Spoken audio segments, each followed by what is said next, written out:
day of summer. Today marks the summer solstice, the longest day of the year with over 15 hours of sunlight. So make the most of it, take the rest of the day off. If anybody questions you, just tell them that you're a druid and you consider the solstice to be a holy day. Word of caution about this week's Funnies, all of the stories you are about to hear contain references to either objects found in pants, partial nudity, or severed body parts.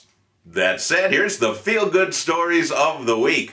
First one in New York, Raimundo Flores worked at Junior's Restaurant in New York City, where the specialty is Lobster Tails. Raimundo was a chef, and he thought the lobster was so special that he packed about a dozen frozen lobster tails in his pants to enjoy at home later. Well, somebody saw him doing it, and he was caught and charged with petty larceny. He also has a very, very embarrassing frostbite.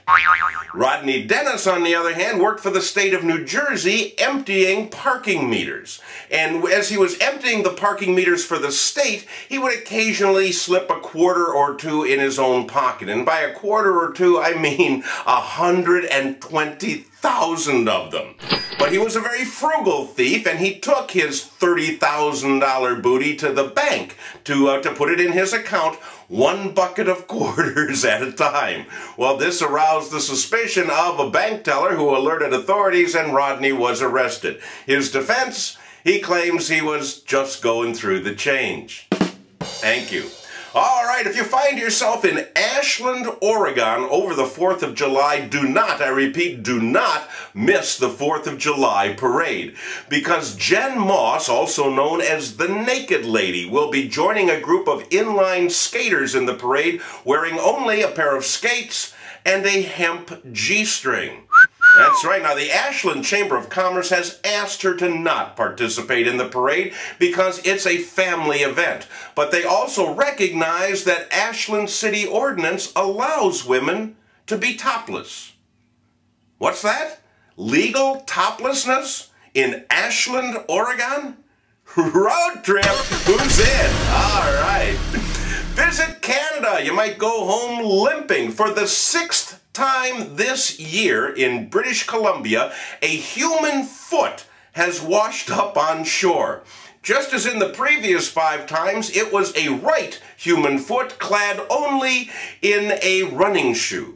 Now, authorities have absolutely no idea where these feet are coming from, but they have one guy they're looking at as a person of interest. He owns a store called Left Shoes Are Us. And finally, Macreda Patterson is suing Victoria's Secret because she claims that a pair of their panties almost put her eye out. What's that? How did that happen? Well, the 54-year-old woman was slipping into her, let me get this right, low-rise V-string panties. I don't know what they are, but they sound quite intriguing. Anyhow, as she was putting them on, a decorative metal object flew off of the panties and hit her right in the eye. So first, I have a couple of questions. Who wears underpants with a decorative metal object on them, huh? You're not going to get through the airport metal detector wearing those, I'll tell you that. And I can only imagine the pain if you wound up putting them on inside out. Hey, that's all I've got for you this week. Enjoy summer. Get out there. It's the first day of summer, which means 188 shopping days until Christmas. See you next week. Watch this.